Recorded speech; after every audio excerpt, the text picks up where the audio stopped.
मेरे प्यारे बच्चे और बच्चियां, जय स्वामीनारायण। हम देख रहे हैं चैप्टर नंबर 17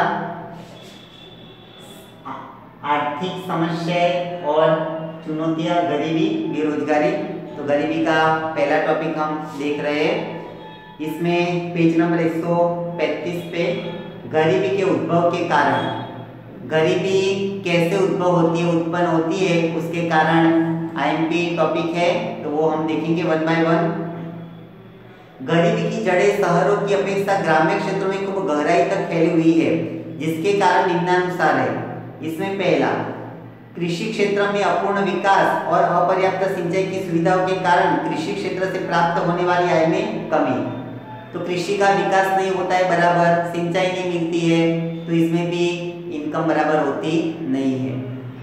कृषि समय के अलावा वैकल्पिक रोजगारी के अवसरों का अभाव, क्योंकि कई बार क्या होता है, गांव के अंदर साल में एक दो बार फसल ली जाती है, बाकी 6 महीना बेकार बैठना पड़ता है। तो वैकल्पिक कोई रोजगारी है तो गरीबी नहीं आएगी, लेकिन और कोई धंधा रोजगार नहीं है तो फिर गरीबी आएगी, क्योंकि 6 महीना तो पैसा मिलने वाला नहीं है। ठीक है।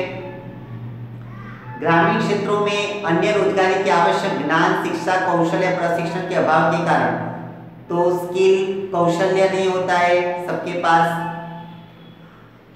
जाति प्रथा तथा रूढ़ियां परंपराओं के कारण, रीति रिवाजों के पीछे बैठ कर दिखावटी खर्च के कारण कर्जदार बनता है। इस प्रकार गैर उत्पादक खर्च में वृद्धि होने से, तो शादी में बहुत खर्चा करना पड़ता है, लड़की की शादी होती है तो बहुत दिखावा देना पड़ता है, दहेज भी देना पड़ता है। तो वो जो बेचारा मजदूर वर्ग होते हैं वो कर्जदार बन जाता है, कर्जा देना पड़ता है। ठीक है। तो गरीबी में ज्यादा डूबता जाएगा वो अंदर। निरक्षरता का अनुपात अधिक होने से शोषण और अन्य के भोग बनते हैं तथा सरकारी योजनाओं की जानकारी के अभाव से लाभ नहीं ले सकते हैं। आर्थिक नीतियों के निर्माण के अंत में मनुष्य की आवश्यकताओं और उसके आर्थिक हितों की उपेक्षा होने से नकदी फसलों को प्रोत्साहन मिला और खाद्य पदार्थ का उत्पादन घटा, अनाज, दलहन आदि की कमी उत्पन्न हुई और मूल्य बढ़े, जिससे 2 समय का पर्याप्त भोजन प्राप्त न होने से तो फसल भी कम होने लगी। इसमें धान की जो फसल है वो भी कम होने लगी, इससे भी क्या है, गरीबी बढ़ी। आर्थिक सिद्धांतों के लागू होने से ग्रामीण अर्थव्यवस्था टूट गई, कुटीर और लघु उद्योग समाप्त हो गए, स्थानांतरण बढ़ा कृषि की आय घटने से, गरीब कुपोषण और विविध रोगों के शिकार बने, स्वास्थ्य विषय खर्चे बढ़े, आय स्थिर रही, उपचार दवा पर खर्च में वृद्धि हुई, टेक्नोलॉजी में परिवर्तन आए, परंपरागत व्यवस्था, कुटीर उद्योग नष्ट हो गए और स्थानीय बाजार बंद होने से बेकारी में वृद्धि हुई, जनसंख्या वृद्धि दर बढ़ी, बाल मृत्यु दर घटी, औसत आयु सीमा बढ़ी, श्रम की कुल मांग की अपेक्षा श्रम की पूर्ति बढ़ने में बेकारी बढ़ी। दूसरी तरफ उनकी आवश्यकता की वस्तुओं की तुलना में उत्पादन घटने से भाव बढ़े, क्रय शक्ति कम हुई, जीवन स्तर गिरा, अंत में गरीबी में वृद्धि हुई। तो जनसंख्या भी बढ़ी, हमारी जो हर रोज की जो इनकम होती है वो भी कई लोगों की कम हो गई। ठीक है। और बेकारी भी बढ़ती जाती है, शिक्षित और अशिक्षित दोनों बेकारी भी बढ़ जाती है। तो ये सब भी एक कारण है गरीबी उद्भव के। गरीबी निवारण की व्यूह रचना, गरीबी बढ़ती तो है लेकिन उसका निवारण भी करना पड़ेगा, जिसके लिए जो सरकार ने व्यूह रचना बनाई है, स्ट्रेटजी जिसको कह सकते हैं, रणनीति, तो उसके बारे में पढ़ते हैं। क्या है, गरीबी का विष चक्र भारत में पकड़ मजबूत कर रहा है, जिसके कारणों की संक्षिप्त में जानकारी दी गई है, जिसके आधार पर गरीबी घटाने में किस प्रकार की व्यूहरचना अपनानी चाहिए वह समझना सरल रहेगा। अभी तक 11वीं पंचवर्षीय योजना पूरी हो गई है, तब तक भारतीय अर्थतंत्र में विकास की रणनीति में और कार्ययोजना में ग्रामीण क्षेत्रों की उपेक्षा मुख्य जिम्मेदार है।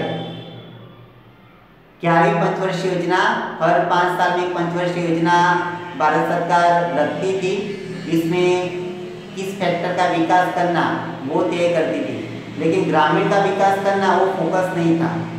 तो ग्रामीण में विकास नहीं होगा तो फिर ग्रामीण ग्राम्य में कितने लोग रहते हैं, मजदूर वर्ग, तो वो लोगों में से भी गरीबी कहाँ से निकलेगी। तो इसके लिए हमको कुछ या सरकार को भी कुछ करना पड़ेगा। भारतीय अर्थतंत्र का स्वर्ण शिखर भले वो शहर में हो, परंतु उनकी जड़ें तो गांव में है। गांव ही भारतीय अर्थतंत्र का उदय है, इसलिए हमें जीवंत और समृद्ध रखने के लिए अंदाज पत्र में सबसे बड़ा हिस्सा ग्रामोद्धार पर खर्च किया जाना चाहिए। भारत का सच्चा आर्थिक विकास, सामाजिक विकास और सांस्कृतिक विकास गाँव के विकास द्वारा ही संभव है। इसलिए अब वर्तमान सरकार ने ग्रामोदय से भारतोदय के कार्यक्रम द्वारा ग्रामोद्धार के स्थान पर देशोद्धार के मूल विचार को अमल में रखकर केंद्र और राज्य सरकारों ने गरीबी निर्मूलन के लिए ग्रामीण क्षेत्रों में ढांचागत सुविधाएं, कृषि क्षेत्र का विकास और गृह उद्योग, कुटीर उद्योग, लघु उद्योग के विकास में विशेष बल देकर अनेक नई योजनाएं और कार्यक्रम अमल में रखे। इसके द्वारा रोजगार के अवसर मिलेंगे, परिणाम स्वरूप आय बढ़ने से गरीबी घटेगी। तो हमारा हर साल अंदाज पत्र संसद के अंदर होता है। इसके अंदर हम जब ज्यादा पैसा ग्राम में इन्वेस्ट करेंगे सुविधा देने के लिए तो ही गरीबी घटेगी।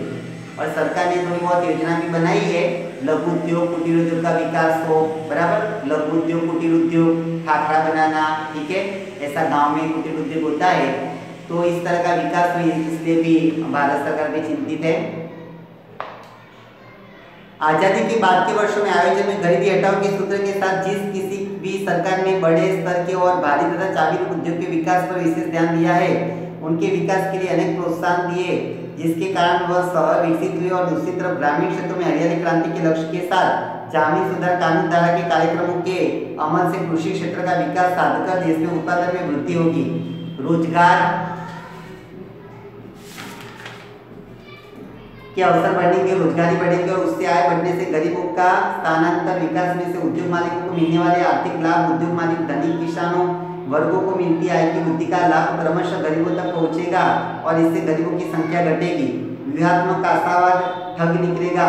देश में आर्थिक विकास की गति धीमी रही। मंद आर्थिक विकास के साथ आय का अन्याय और असमान वितरण की गति धीमी रही। मंद आर्थिक विकास के साथ आय का अन्याय और असमान वितरण होने से आय और संपत्ति का केंद्रीकरण समाज के शीर्ष के कुछ धनिकों के हाथ में ही रहा। इस प्रकार आर्थिक विकास के लाभों का वितरण न होने से गरीबों की स्थिति में कोई सुधार नहीं हुआ। आय के असमान बंटवारे से धनिक अधिक धनिक बने, गरीब अधिक गरीब बने। तो भारत के अंदर एक असमानता भी है। धनिक ज्यादा धनिक बनता जाता है, गरीब ज्यादा गरीब बनता जाता है और गरीबों को हर रोज की जो मजदूरी होती है वो भी ढंग से मिलती नहीं है, ठीक है। तो ये भी बहुत सब कारण होता है कि गरीबी हमारे देश के अंदर क्या है, बढ़ती है। सरकार ने आय की असमानता दूर करने के लिए कर की नीति में गरीबों को जीवन की अनिवार्य वस्तुएं प्राप्त होती है, उसका उत्पादन बढ़े, इस उद्देश्य से अमीरों के उपयोग की चीज वस्तुओं और सेवाएं, मौज शौक तथा भोग विलास की चीज वस्तुओं और सेवाओं पर तथा उनकी आय पर ऊंचे कर लगाए हैं। गरीबों को अच्छी तरह से रोटी कपड़ा मकान मिल सके, इसलिए जो अमीर लोग हैं उस पर ज्यादा टैक्स लगाती है सरकार। इसके साथ ही गरीबों की चीज वस्तुओं पर उपभोग खर्च न बढ़े, आय का बड़ा हिस्सा जीवन की मूलभूत आवश्यकताएं संतुष्ट करने पे खर्च न हो, उसका ध्यान में रखकर ऐसा उपयोग की जीवन आवश्यकता की वस्तुओं का सार्वजनिक वितरण प्रणाली अधीन उचित मूल्य की दुकानें द्वारा निश्चित प्रमाण से राहत दर पर स्थानीय आपूर्ति के द्वारा उनके जीवन स्तर को ऊंचा लाने का व्यू अपनाया। इस तरह धनिक वर्गों की वस्तु का उत्पादन घटे और उत्पादन के साधनों का बंटवारा गरीबों की चीज वस्तु के उत्पादन की तरफ बढ़े, ऐसे प्रयत्न सरकार ने किए। इस प्रकार गरीबों की रोजगारी बढ़े, कार्यक्षमता बढ़े, उत्पादन बढ़े, अंत में आय में वृद्धि हो, जीवन स्तर भी सुधरे, ऐसे प्रयत्न सरकार ने किए हैं। तो जो अमीर लोग हैं वो लोगों पे ज्यादा टैक्स सरकार लगाती है, वो टैक्स का जो रुपया आता है उससे राहत दर की दुकान, रेशन की दुकान जो कहते हैं ना, रेशन कार्ड होता है, रेशन कार्ड लेके हम दुकान में जाते हैं तो हमको रेशन मिलता है। 1 किलो 1 रुपये में 1 किलो गेहूँ मिलते हैं, चीनी, बराबर, ये सब मिलता होता है, केरोसिन वगैरह, तो वो कम पैसे में देते हैं। तो इससे क्या होता है, गरीबों का जीवन स्तर ऊपर आता है, क्योंकि उनको तो कम दाम में जो हर रोज का आवश्यकता है, जो भी रोटी, जो भी चावल, दाल, बराबर, तो वो उनको मिलता है। तो इस तरह का आयोजन भी सरकार ने किया कि इस तरह से भी हम गरीबी को दूर कर सकते हैं। गरीबी समाप्त करने के लिए कृषि क्षेत्र पर विशेष बल देने की आवश्यकता समझकर सरकार ने जमीन सुधार धारा के उपाय, जमीन सीमा मर्यादा धारा, गणोत्तर धारा, कृषि मालिकी सुरक्षा जैसे अनेक कानूनों से ग्रामीण क्षेत्र के धनी किसानों तथा जमींदारों की आय में कमी करके भूमिहीन कृषि मजदूरों, गणोद्योग की आय में वृद्धि हो, इस तरह गरीबों की स्थिति में सुधार लाने की व्यूह रचना अपनाई है। सरकार ने कृषि पर आधारित अन्य उद्योग, अन्य प्रवृत्तियां विकसित हो, जैसे कि पशुपालन, डेयरी उद्योग, मत्स्य उद्योग, कुटीर उद्योग, लघु उद्योग, को विशेष प्रोत्साहन सहायता दी। स्वावलंबन क्षेत्र में यंत्रों का कम उपयोग, ऐसे धंधे उद्योग में रोजगारी बढ़े तथा परंपरागत व्यवसाय, हस्तकला और कुटीर उद्योग के लिए प्रोत्साहन नीतियां घोषित करके आर्थिक सहायता दी। कुछ गृह उद्योगों को कानून से आरक्षित रखे जिससे ग्रामीण क्षेत्रों में रोजगार के आर्थिक अवसर सृजित हुए। ग्रामीण युवकों को वैकल्पिक रोजगार के लिए अवसर मिले। इस उद्देश्य से शिक्षण, प्रशिक्षण और कौशल में वृद्धि हो, ऐसे प्रबंध किए जिससे उसमें रोजगार लक्षित क्षमताओं का विकास हो, रोजगार के नए क्षेत्र वाले जिससे आय बढ़े और परिणाम स्वरूप उनकी स्थिति में सुधार लाने की योजना के रूप में अनेक कल्याणकारी स्वरोजगारी के कार्यक्रम सरकार ने लागू किए हैं। तो ग्रामीणों की रोजगारी बढ़े, गांव के अंदर रोजगारी बढ़े, कुटीर उद्योग का विकास हो, लघु उद्योग का विकास हो, ऐसा भी सरकार ने प्रयास किया है।